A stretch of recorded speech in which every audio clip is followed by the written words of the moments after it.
आज हम लोग शुरू करते हैं चैप्टर नंबर 2 का 5वां भाग। इसमें आप लोग एक बात ध्यान दें, इसके पहले चैप्टर नंबर 2 के हम पार्ट 3 2 बार भेज चुके हैं, तो वो आप लोगों को पता चल जाएगा, लेकिन उसके नेम में फ़र्क है। लेकिन इस प्रकार बोर्ड पर पार्ट 3 2 बार जा चुका है, तो इसलिए हम उसको अब बदल नहीं सकते, पार्ट 4 नहीं कर रहे, डायरेक्ट पार्ट 5 लिखते हैं। तो ये आप समझें इसमें हम लोग क्या कर रहे हैं। यहाँ हमको मुख्य बात समझनी है कि संधारित्रों को अगर जोड़ दिया जाए तो फिर जो उनका कैपेसिटेंस है, जो उनकी धारिता है, वह किस रूप में जुड़ती है। अब ये देखो सीरीज में जोड़ा गया है और इसको किसी बैटरी से ए को किसी बैटरी से जोड़ दिया गया, तो तीनों की धारिता अलग अलग है। आप लोग रेजिस्टेंस का जोड़ जानते हैं, तो रेजिस्टेंस के जोड़ में क्या होता है, यहाँ पर विभव V1 हो गया, इन दोनों के बीच V2 हो गया, इनके बीच V3 हो गया। ये इस प्रकार से आप लोगों ने पढ़ रखा है। रेजिस्टेंस जोड़ते हैं तो V बराबर V1 plus V2 plus V3, यहाँ भी हम लिखेंगे V बराबर V1 plus V2 plus V3, ये हम यहाँ भी लिखेंगे। लेकिन अब देखो, जब ये बैटरी से जुड़ा तो बैटरी से जो चार्ज आया इस पर प्लस Q आया, तो उतना ही माइनस Q इसके इस साइड में हो जाएगा और उतना ही प्लस Q यहाँ रहता है, जो ग्राउंड से अर्थ कर देते हैं। हमने अर्थ नहीं किया तो वो प्लस Q कहाँ चला गया, इस पर चला गया, तो मतलब इस पर भी वही प्लस Q आया। अब इस प्लस Q से यहाँ पर क्या हो जाएगा, माइनस Q अपने आप उत्पन्न हो जाएगा इंडक्शन से। अब यहाँ माइनस Q हुआ तो इसके इस तरफ प्लस Q जो अर्थ हो जाता है, यहाँ अर्थ नहीं हुआ तो वह प्लस Q इस पर जाएगा। अब यहाँ पर फिर माइनस Q हो जाएगा और वो यहाँ प्लस Q दूसरी ओर होगा, ये प्लस Q अर्थ हो जाएगा।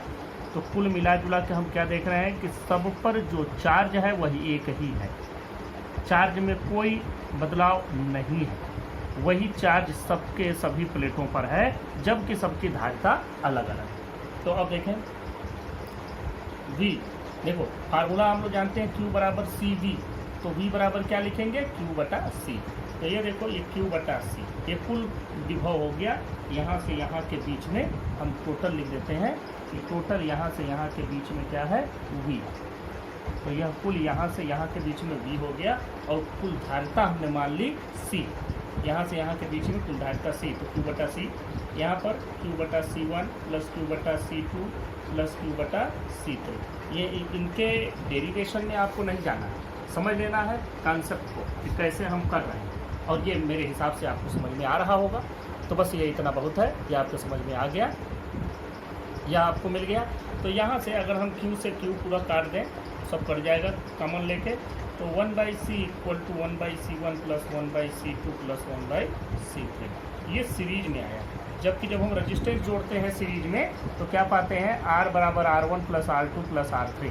लेकिन यहाँ पर क्या मिल रहा है, सीरीज में हमको मिल रहा है जैसा कि पैरेलल में होता है। पैरेलल में रजिस्टेंस जोड़ने पर 1/R equal to 1/R1 plus 1/R2 plus 1/R3, ये आप पढ़े हैं क्लास 10th वगैरह में आपने पढ़ रखा है। लेकिन यह वाली चीज़ यहाँ सीरीज में आ रही है, तो कैपेसिटर में जान लेना उल्टा होता है। तो ये हो गया कॉम्बिनेशन ऑफ कैपेसिटर्स, मतलब संधारित्रों के संयोजन, और यह कौन था, श्रेणी क्रम। यह है श्रेणी क्रम, इसको हम लोग क्या कहते हैं, सीरीज। यह सीरीज कॉम्बिनेशन है, सीरीज कॉम्बिनेशन में यह।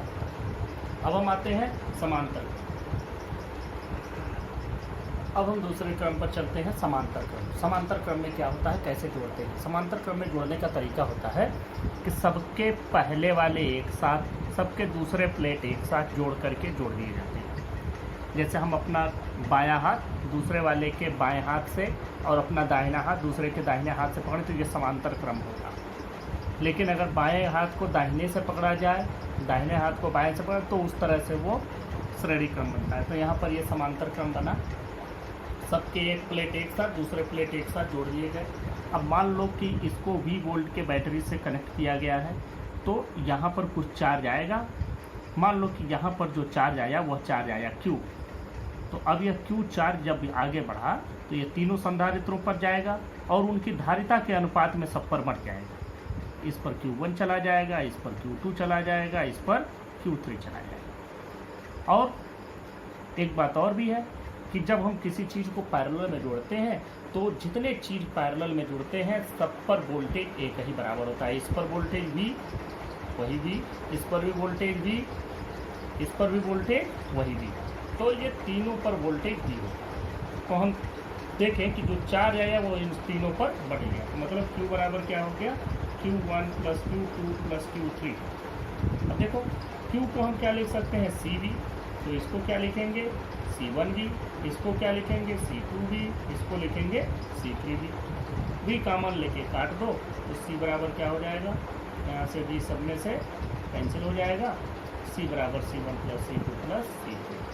ये ध्यान रखेंगे, रेजिस्टेंस का जैसे जोड़ होता है उसका ठीक उल्टा संधारित्र में होता है। रेजिस्टेंस में सीरीज में होता है R बराबर R1 + R2 + R3, और यहाँ पैरेलल में हो रहा है C बराबर C1 + C2 + C3। यह आपके ये तीनों संधारित्रों का मिला करके यह जोड़ हो गया। अब अगले टॉपिक पर चलते हैं। आवेशित संधारित्र की स्थिति ऊर्जा, potential energy of charge capacitor. जैसे एक अगर मान लो कैपेसिटेंस है C और उसको चार्ज किया गया जिससे उसके प्लेटों के बीच विभवांतर हो गया V, तो अब उसमें जो कुल स्थिति ऊर्जा वैद्युत क्षेत्र के रूप में स्टोर होती है वो कुल कितनी होती है, इसके लिए हम लोग फार्मूला डिराइव करेंगे। और समझो कैसे फार्मूला डिराइव करेंगे। तो किसी भी चीज़ को जब हम बात करते हैं पोटेंशियल एनर्जी की, तो पोटेंशियल एनर्जी हमको कैसे मिलती है कि जो वर्क डन होता है, जितना कार्य किया जाता है, वही कार्य तो उसमें पोटेंशियल एनर्जी के रूप में स्टोर हो जाता है। तो यहाँ पर भी हम यही बात कर रहे हैं कि जब हम उसको चार्ज कर रहे हैं तो चार्ज करने के दौरान बैटरी से कुल कितना कार्य किया गया, वही कार्य उसमें स्थिति ऊर्जा के रूप में स्टोर हो जाएगा। तो उसके लिए लिखें, माना किसी संधारित्र की धारिता C है तथा उस पर आवेश Q है, नहीं, उस पर आवेश Q डैश है, जिससे उसके प्लेटों के बीच में विभवांतर V डैश है। अब इस संधारित्र को अति सूक्ष्म आवेश dQ देने पर किया गया कार्य dW बराबर, अब फार्मूला देखो, ये इतना लिख लिया, लिखने के बाद लिखो V = W/Q, आपको फार्मूला मालूम है। तो वर्क डन बराबर क्या हो जाएगा, Q × V, ये हो जाएगा। यहाँ पर हमारे पास V कितना है, V डैश, और Q कितना दे रहे हैं, dQ, तो कार्य कितना हो जाएगा, dW बराबर V डैश × dQ, इतना हो गया। अब लिखें, संधारित्र को 0 से Q चार्ज तक आवेश देने में किया गया कुल कार्य W बराबर, अब देखो यहाँ से 0 से Q तक आप इसको चार्ज दे रहे हैं V डैश dQ। अब यहाँ V तो हम dQ के टर्म में इंटीग्रेट नहीं कर पाएंगे, तो हमको मालूम है Q बराबर होता है CV, तो V को क्या लिख सकते हैं, Q/C लिख दो, तो W बराबर 0 to Q, और इसको हम लोग लिख सकते हैं, हमारे पास जो चार्ज था उस चार्ज के रूप में हम लोग इसको लिख देंगे, और वह चार्ज जो है वो देखें Q'/C, तो इसको हम लिख देंगे Q'/C dQ। अब ये 1/C और इंटीग्रेशन 0 से Q किसका, Q' dQ, इसी का हमको इंटीग्रेशन करना है। तो जब हम इसका इंटीग्रेशन करेंगे तो इसका मान हमको मिल जाएगा 1/C। अब देखो जब हम Q' को इंटीग्रेट करेंगे तो फार्मूला आपको मालूम है, इंटीग्रेशन x dx बराबर होता है x²/2। तो यहाँ पर हो जाएगा Q'²/2, कहाँ से, 0 से Q। अब क्या करना है, 1/C तो आपके पास है ही, यही Q' की जगह एक बार Q रखें तो आपको मिलेगा Q²/2 माइनस Q' की जगह 0 रखें तो यह 0 ही हो जाएगा। तो आप देखें आपका जो कुल कार्य हुआ, कार्य W बराबर हो जाएगा Q²/2C, यह इतना कुल कार्य हो गया, और यही इतना उसकी कुल स्थिति ऊर्जा भी हो जाएगी। तो लिखें, अतः संधारित्र में संचित वैद्युत स्थितिज ऊर्जा U बराबर Q²/2C। अब देखें यह Q की जगह पर अगर हम CV रख दें R, अब देखें यहीं से एक और फार्मूला बनेगा Q इक्वल टू अगर सी वी रख दिया जाए तो ये क्या हो गया, सी स्क्वायर वी स्क्वायर बटा 2c। तो यहाँ से एक सी से ये कट जाएगा तो बचेगा कितना, 1/2 सी वी स्क्वायर।